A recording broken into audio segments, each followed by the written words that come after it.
Olá, meu querido amigo, minha querida amiga, frequentador, frequentadora, os trabalhadores queridos da Casa do Caminho Simão Pedro. É com muita alegria que nós iniciamos mais um Evangelho em Casa. Aproveito novamente para agradecer o convite na pessoa da Tia Graça Freire, estendo meus cumprimentos a todos os trabalhadores, encarnados e desencarnados dessa casa querida que me ampara, que me acolhe e que nesse momento faz uma ponte aos nossos lares, enviando todas as bênçãos de saúde, de bondade, de harmonia necessários.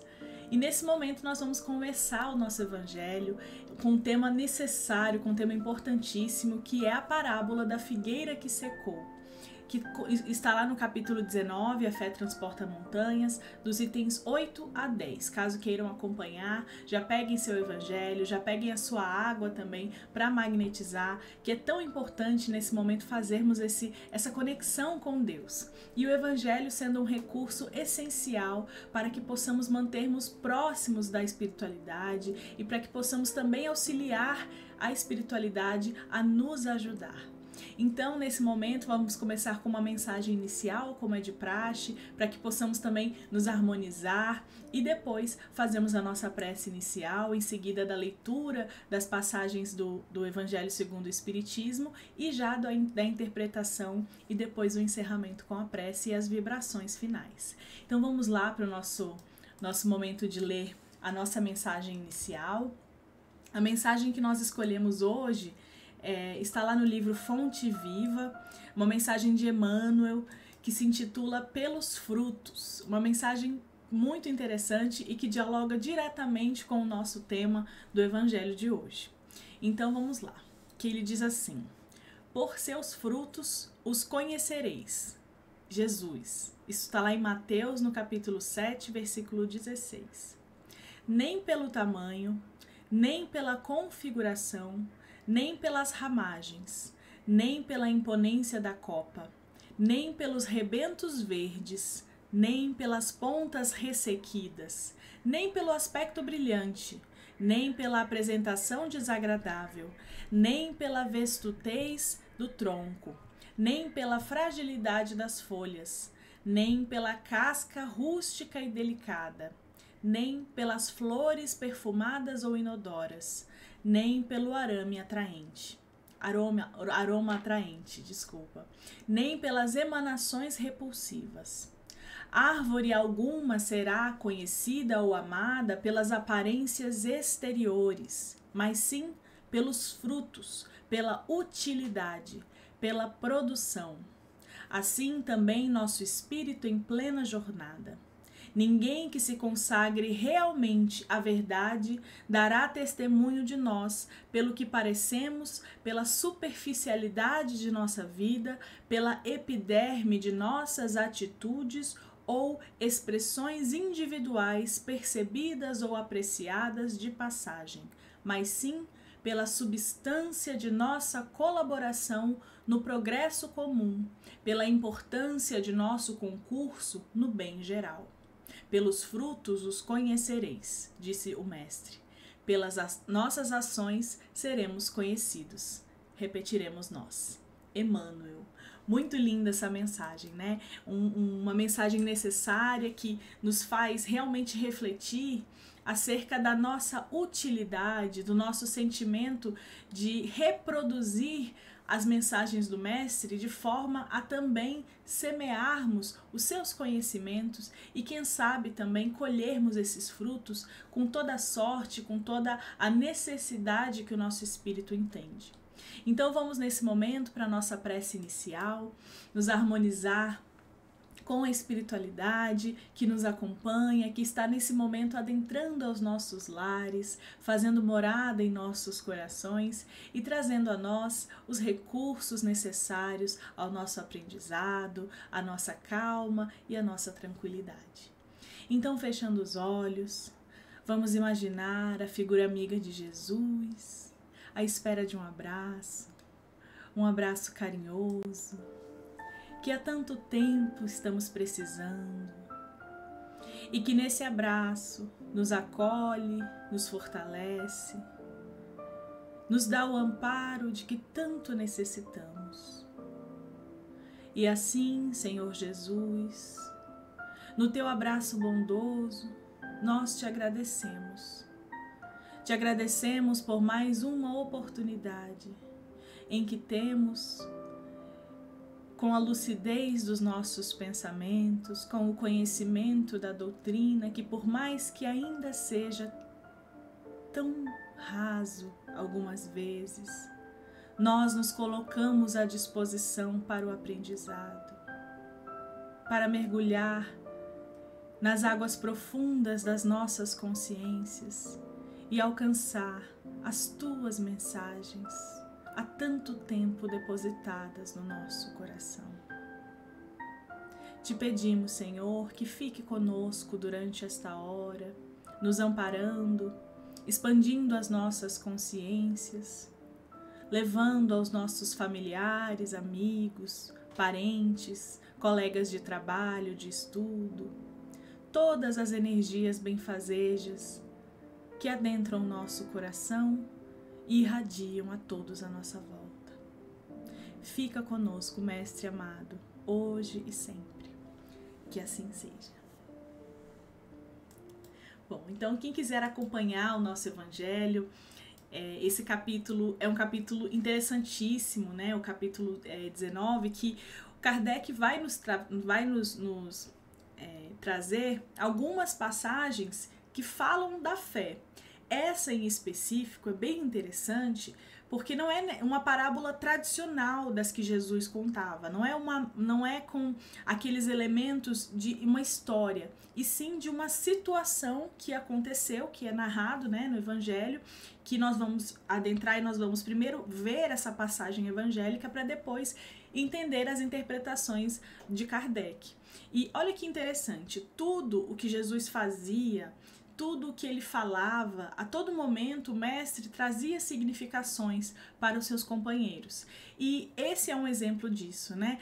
O fato de uma situação específica, cheia de simbolismos, cheia de significados, que nós vamos aqui, não só com o olhar da doutrina, mas também com o nosso olhar pessoal, entender e absorver esses ensinamentos. Então, em primeiro momento, nós vamos ler a parábola e depois nós já vamos entrar nas interpretações de Kardec, porque já faz um sentido para que possamos absorver todo o aprendizado que essa parábola riquíssima nos traz. Então, vamos lá entender um pouco mais dessa passagem. Deixa eu colocar aqui para a gente ver junto. Bom, a parábola diz assim. Só um minutinho que aqui fechou aqui. Pronto. Acho que eu passei demais. Agora sim. A parábola diz assim: quando saíam de Betânia, ele teve fome. E, vendo ao longe uma figueira, para ela se encaminhou, a ver se acharia alguma coisa. Tendo-se, porém, aproximado, só achou folhas, visto não ser tempo de figos. Então disse Jesus à figueira: que ninguém coma de ti fruto algum. Ou o que os seus discípulos ouviram. No dia seguinte, ao passarem pela figueira, viram que secara até a raiz. Pedro, lembrando-se do que dissera Jesus no dia anterior, disse: Mestre, olha como secou a figueira que tu amaldiçoaste. Jesus, tomando a palavra, lhes disse: Tende fé. Digo-vos em verdade, que aquele que disser a esta montanha, tira-te daí e lança-te ao mar, mas sem hesitar no seu coração, crente ao contrário, firmemente, de que tudo o que houver dito acontecerá, verá que com efeito acontece. Está lá em Marcos, no capítulo 11, os versículos de 12 a 14 e 20 a 23. E como nós falamos, né? Essa parábola não é uma parábola tradicional das que o mestre trazia para os seus discípulos. Foi um momento, foi uma situação em que são disponibilizados imensos aprendizados aqui. Um deles em específico é esse momento primeiro. A gente pode pegar a partir do primeiro momento, da primeira frase dessa passagem. Quando saíam de Betânia, ele teve fome.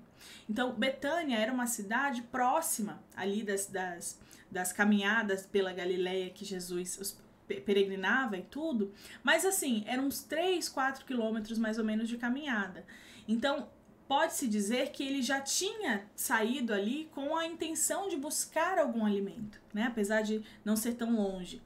E quando ele avistou a figueira é uma árvore que o fruto parece com a folha. Então é difícil entender de longe se já tem um fruto ali ou não. E ele foi àquela figueira para ver se encontrava alguma coisa. Como nós falamos, né? Tem vários significados, né? A gente vai pegar aqui a simbologia, né? O que a gente pode interpretar a partir até dessa parábola como uma metáfora. Então, Jesus avistou a aparência daquela figueira e necessitou se aproximar para ver se tinha algum fruto, ou seja, para ver se dava para aproveitar, se tinha alguma utilidade, né? E aí quando ele chega, ele vê, só achou folhas porque não era o tempo de figos, e figo é uma fruta, como consta no Evangelho, principalmente no Antigo Testamento, é uma fruta sagrada, né? Tida como sagrada pelos hebreus e tudo, porque era uma fruta que nascia na Terra Prometida. Então é uma fruta muito importante, é uma fruta inclusive que alimenta de várias formas, né? O figo, ele é um fruto que ele pode ser comido cru, mas ele também pode ser cozido, ele pode ser comido até as suas próprias raízes, né? As sementes, na verdade. O fruto é um fruto muito, muito nutritivo. Então, realmente, é um fruto que era muito bem aproveitado e é até hoje, né? Um fruto conhecidíssimo, principalmente na região do Oriente Médio, e nós temos ele abastado realmente, né? É um fruto que dá em qualquer lugar, se a gente puder dizer assim, que ele é fácil de ser plantado, mas ele tem épocas, né? E aí Jesus viu aquela figueira que não tinha fruto, só folhas, né? Então só na aparência, e ele verbaliza que ninguém coma de ti fruto algum, né? Porque é só a aparência que tem ali. Então, não adianta nem tentar procurar um fruto ali, porque não terá. E no dia seguinte, quando eles passam lá, eles visualizam, né, principalmente Pedro, que se lembra do que foi dito por Jesus, visualizam aquela figueira seca até a raiz. Então, imaginem, no dia anterior estava lá abastada de folhas, né, como ele fala. Só achou folhas, mas no dia seguinte ela já havia secado. E aí Jesus toma esse momento de Pedro visualizar e relembrar como um ensinamento para eles. Ele fala assim, tendes fé em Deus, e digo-vos em verdade, que aquele que disser a essa montanha, tira-te daí e lança-te ao mar, sem hesitar, conseguirá fazer com que aconteça. Então ele está falando aqui sobre o uso da fé viva, da fé ativa, em confiar não somente no que pode ser feito, mas principalmente nos efeitos das nossas palavras, né? E aí nós temos várias outras interpretações que nós vamos agora conseguir com a própria passagem do Evangelho segundo o Espiritismo, que como Kardec utiliza do Evangelho como recurso para reinterpretar as informações ditas pelos apóstolos na Bíblia. Então, ele pega essa passagem da parábola da figueira que secou, juntando ali dois trechos do Evangelho de Marcos, e ele interpreta. Então, vamos ver essa interpretação de Kardec, quando ele diz assim, no primeiro item, né, no item 9. A figueira que secou é o símbolo dos que apenas aparentam propensão para o bem, mas que, em realidade, nada de bom produzem. Dos oradores que mais brilho têm do que solidez, cujas palavras trazem superficial verniz, de sorte que agradam aos ouvidos, sem que, entretanto, revelem, quando perscrutadas, algo de substancial para os corações. É de se perguntar que proveito tiraram delas os que as escutaram. Nesse primeiro item, que Kardec já nos apresenta essa interpretação, nós precisamos entender como ele coloca, né, como ele interpreta, inclusive, né? Essa parábola da figueira que secou, ela é provida de várias significações. Dentre elas, essa simbologia, como o Kardec aponta, que nós podemos entender como inclusive uma das mais coerentes interpretações, porque ele fala, é o símbolo dos que apenas aparentam propensão para o bem. A figueira que está ali toda folhada, né, que está cheia de folhas, que não dá para saber de longe se aquilo apresenta um fruto ou não, é uma representação simbólica daquelas pessoas que aparentam estar ali como pessoas de bem, né, que estão ali em prol do bem e que na verdade aquilo não passa, como ele coloca, né, não passa de um verniz superficial que não serve de nada, que não trazem, se realmente for entender o que é dito, não trazem nada de substancial aos corações. Então, olha que interessante, Jesus utiliza de uma simples árvore, que é a figueira, né, uma árvore que produz frutos maravilhosos, para representar o que são as relações na coletividade, o que são as representações de fazer o bem. Olha que simbologia, que importância que tem as palavras do Cristo, né? E aqui o Kardec continua interpretando, falando assim, dos oradores que mais têm brilhos do que solidez, que trazem essa superficial verniz nas palavras, agradam aos ouvidos, mas, entretanto, não revelam algo substancial aos corações, ou seja, falam palavras bonitas, mas às vezes nem condiz com as atitudes próprias ou nem tampouco tem algum significado real. Então aqui é aquela aparência, né? Aquela pessoa que vive pela aparência. Quando a gente chega perto, como Jesus o fez na figueira, vê que nada tem ali a oferecer, que não tem nada de utilidade ou até mesmo de frutificação que pode sair daquelas palavras. E aí Kardec continua nesse segundo ponto, na segunda parte do item, em que ele diz assim: simboliza também todos aqueles que, tendo meios de ser úteis, não o são. Todas as utopias, todos os sistemas ocos, todas as doutrinas carentes de base sólida. O que, as mais das vezes, falta é a verdadeira fé, a fé produtiva, a fé que abala as fibras do coração, a fé, numa palavra, que transporta montanhas. São as árvores cobertas de folhas, porém baldas de frutos. Por isso é que Jesus as condena à esterilidade.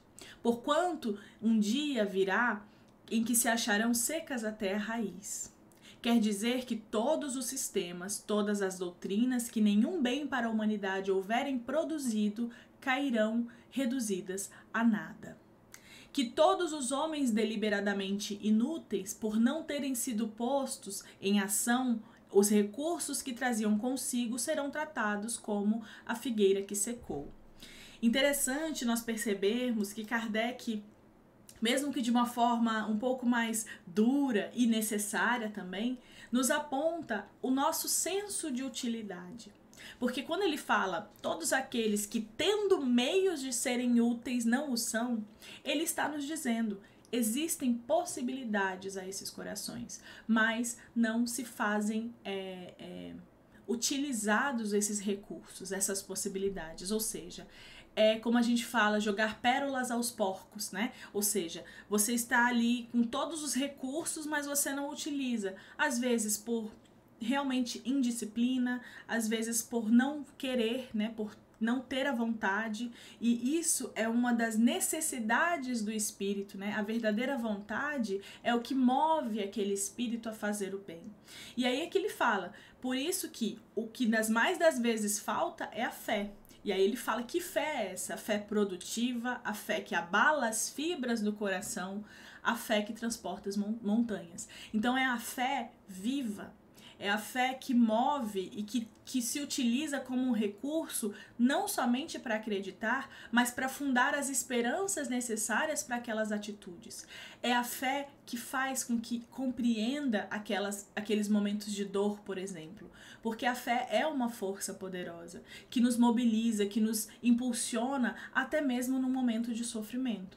Então, quando nós não temos fé, quando nós não nos relacionamos, não comungamos com Deus, nós nos vemos muitas das vezes nesse cenário de sofrimento, nesse cenário vazio, nesse cenário em que nos é colocado não somente a falta de esperança, mas também muitas vezes aquele eco, né, que nós não sabemos para onde correr. E olha só como é importante ter essa fé viva, porque é a fé que faz com que nós nos tornemos úteis, que nós consigamos, por exemplo, aproveitar esse fruto. E ele fala, são folhas, são árvores cobertas de folhas, né, cheias, parecendo ali ter tudo o que precisa, mas baldas de frutos, ou seja, sem frutos, né, não existe frutos ali. E aí, quando Jesus coloca essa esterilidade, ele está no sentido de, já que você não é útil, né, essa figueira não se faz útil, não faz necessário que você esteja aqui. Porque aqui, nessa terra, é necessário que se frutifique, é necessário que se reproduzam essas mensagens do reino. Então, essa figueira aqui não pertence a essa terra. E aí ela é colocada como seca, né? Porque ela não é mais útil ali. Lógico que nós temos que interpretar também, né? Quando Pedro fala que Jesus amaldiçoou, né? Essa palavra, ela pode parecer muito pesada, muito até mesmo mística, no sentido de, Jesus utilizou de recursos de magia para amaldiçoar, mas o sentido, né? A gente tem que pensar e lembrar que todas as mensagens que constam nos escritos bíblicos são traduzidas, né? Então nós já perdemos um pouco, talvez, do que realmente significa esse amaldiçoar. E não foi no sentido de dizer palavras malditas, como a palavra amaldiçoar pode, na etimologia, pode significar. E sim no sentido de realmente entendermos que Jesus colocou ali a consequência daquela atitude, né, daquela situação. Então, qual foi a situação? A figueira, que apresentava somente folhas e não frutos, iria eventualmente secar. O que Jesus fez foi colocar na palavra, né, no campo do dito, o que iria de fato acontecer. Então esse maldito não é necessariamente no sentido de Jesus lançar sobre ela misticamente falando, né, um mal, quando na verdade aquilo só seria a consequência dos fatos que já viriam depois. Nós temos que entender isso para que nós não caiamos naquele senso comum de interpretar as palavras de Jesus ao pé da letra. Pelo contrário, com a doutrina espírita, com todas as interpretações que nós temos no Evangelho segundo o Espiritismo, nós conseguimos entender que as palavras de Jesus vão muito além das letras, né? Vão muito além do dito. E a gente tem que realmente entender o espírito da letra, o que toca o nosso coração. E é nesse sentido. Então é por isso que ele fala, né? Kardec traz essas interpretações. Quer dizer que todos os sistemas, todas as doutrinas que nenhum bem trarão para a humanidade, um dia reduzirão a nada, ou seja, um dia secarão, porque é a consequência de algo que não produz frutos e de algo que só fica na aparência. E aí, a gente pode fazer uma interpretação não somente para questões religiosas, porque de fato é o que nos mobiliza, né? A própria doutrina nos ensina essa fé raciocinada, essa fé pensada, essa fé ponderada, mas principalmente para as nossas atitudes morais, para nossa edificação interior, para as nossas atitudes e escolhas frente ao outro, porque nós também precisamos entender qual é o nosso papel. Será que nós estamos produzindo os frutos que nós nos comprometemos em produzir? Ou será que nós estamos vivendo na aparência, né? Tal como aquela figueira que secou?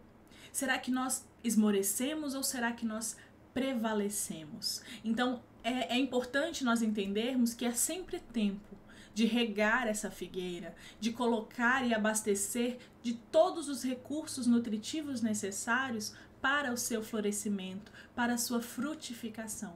Porque é isso que Jesus quer de nós, que nós realmente semeemos as mensagens do Evangelho nos nossos corações, fazendo nascer o fruto desse amor bendito, dessas atitudes que são de fato para o nosso bem. Né? E aí Kardec continua então interpretando, trazendo essas claridades, e nós vamos ver aqui em seguida o que ele fala no item 10.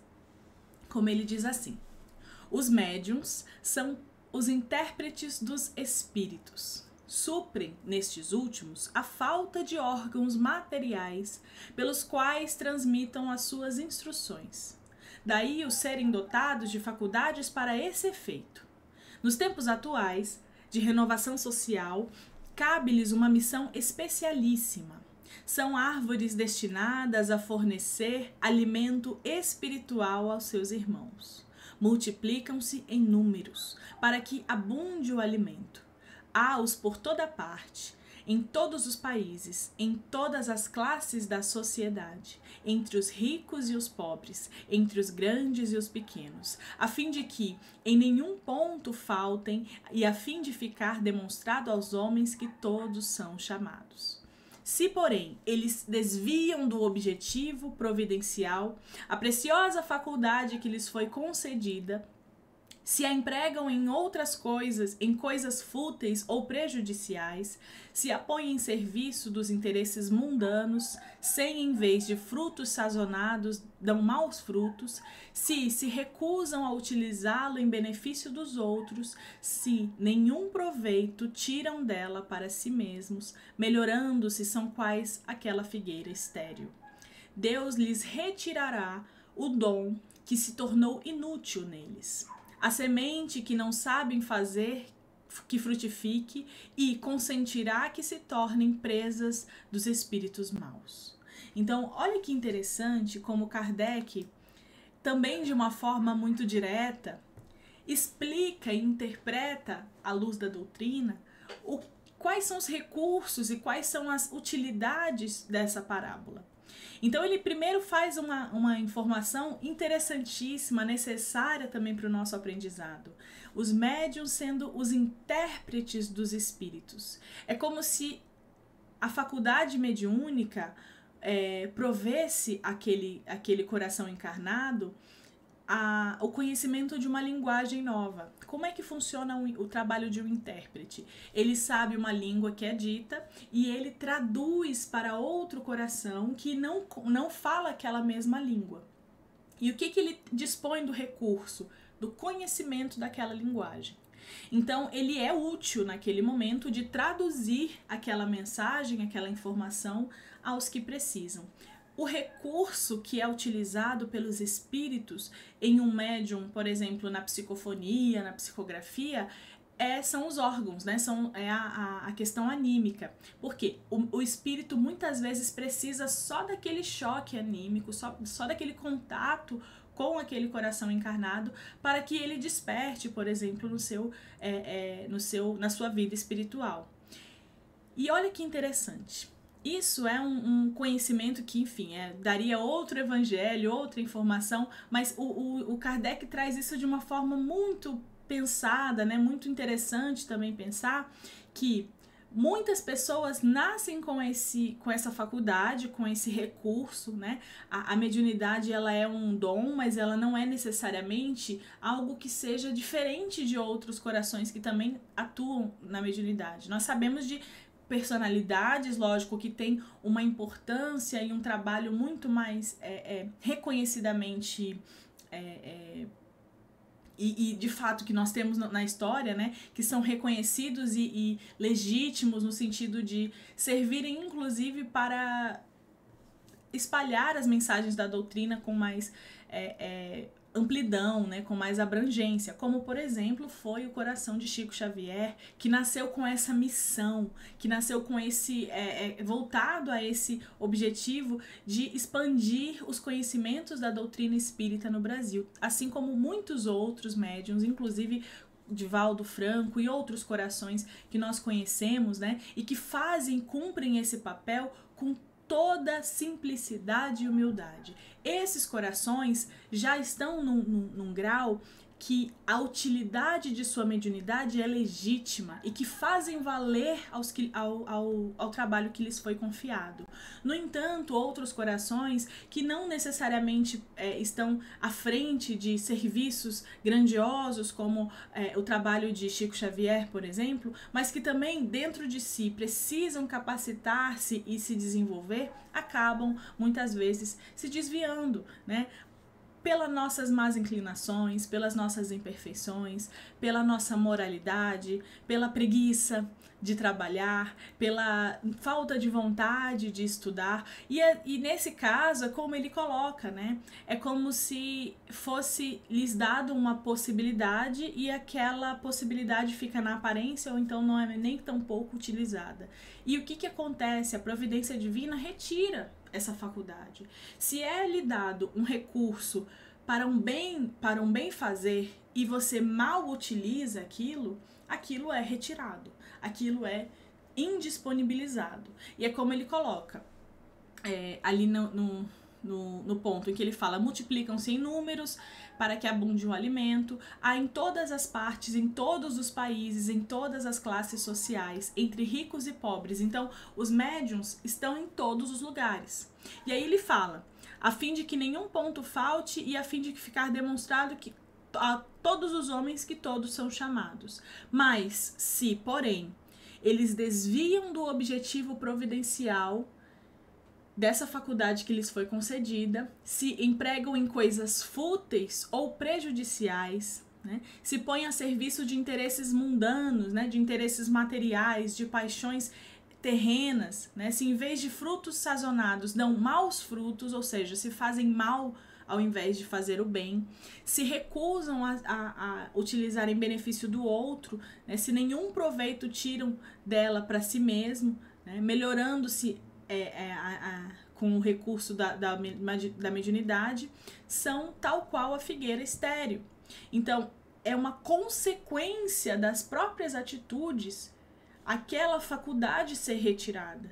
E aí por isso que Kardec traz, Deus lhe retirará o dom que se tornou inútil.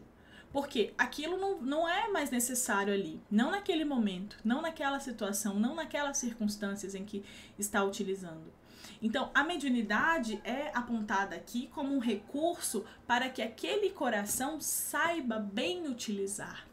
E tudo o que acontece na nossa vida tem esse objetivo, para que nós possamos, de fato, utilizar não somente dos recursos como a própria mediunidade, mas principalmente das nossas vivências, né? Porque nem todos nós temos a mediunidade aflorado, mas nós temos as inspirações da espiritualidade amiga, nós temos as experiências através do aprendizado observacional, em que nós olhamos as atitudes do outro, em que nós absorvemos ali aprendizados para nós, em que nós temos como referência não somente a doutrina, mas também todas as situações pelas quais nós passamos da vida. Então, tudo é recurso para o aprendizado. Saiba que basta, na verdade, que nós saibamos utilizar.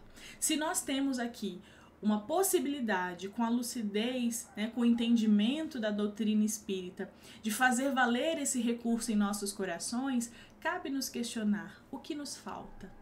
O que falta fazer nesse momento?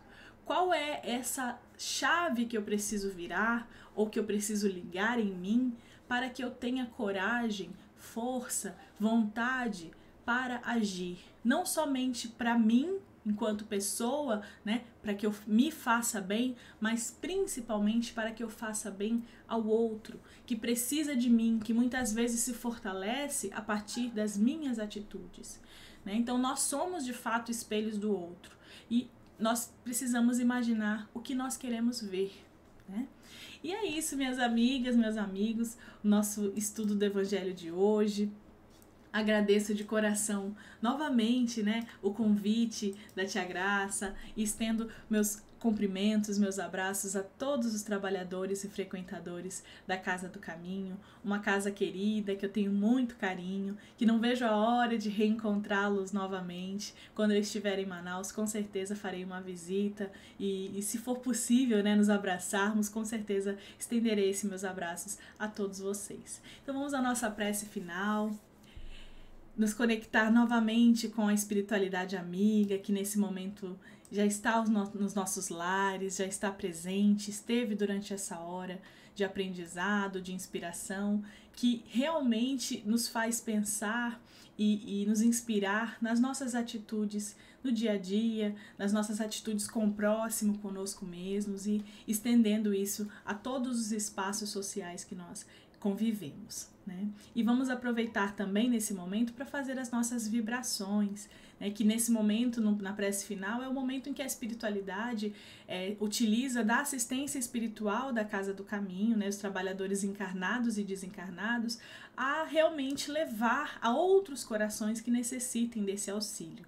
E não vamos nos esquecer também de manter essas vibrações com a prática do Evangelho no lar, que é essencial para que essa ponte nunca se desfaça, né? Então vamos lá, unir nossos pensamentos novamente, pensar na figura amiga de Jesus, que se encontra ao nosso lado, assentado, tocando os nossos ombros, dizendo: minha amiga, meu amigo, estou aqui contigo. E assim, Senhor querido, ainda envolvidos nesse abraço, que se faz tão necessário, tão presente em nossos corações, te agradecemos por esse momento em que nos foi possível reflexionarmos alguns dos entendimentos, algumas das possibilidades de transformarmos as nossas atitudes frente àqueles desafios diários, que nada mais são do que exercícios necessários à nossa edificação moral, à nossa reforma íntima. Te pedimos, Senhor querido, que faça de nossos lares uma ponte até a Casa do Caminho Simão Pedro, levando aos corações, encarnados e desencarnados, todas as energias benfazejas, todo o remédio espiritual. Encaminhe, Senhor, os corações que necessitem do teu auxílio. Abençoe-nos nessa hora, nos dando sempre o necessário ao nosso aprendizado. E te pedimos também, Senhor, que estenda essa vibração aos nossos vizinhos, arredores dos nossos lares, aos nossos colegas de trabalho que convivem conosco diariamente, aos nossos colegas de estudo, aos nossos colegas desconhecidos. Estenda também, Senhor, ao nosso bairro, à nossa cidade, ao nosso país, fazendo vibrar uma energia fluida, calma, tranquila, que possa auxiliar a espiritualidade em todo o mundo, fazendo do nosso país uma ponte e uma fonte de todo o bem necessário. Fica conosco, Senhor, nos dê sempre o necessário ao nosso aprendizado, nos fortaleça em nossos desafios diários e nos conduza ao melhor fazer. Muito obrigada, que assim seja. Um beijo no coração de vocês e até a próxima, se Deus quiser. Tchau, tchau.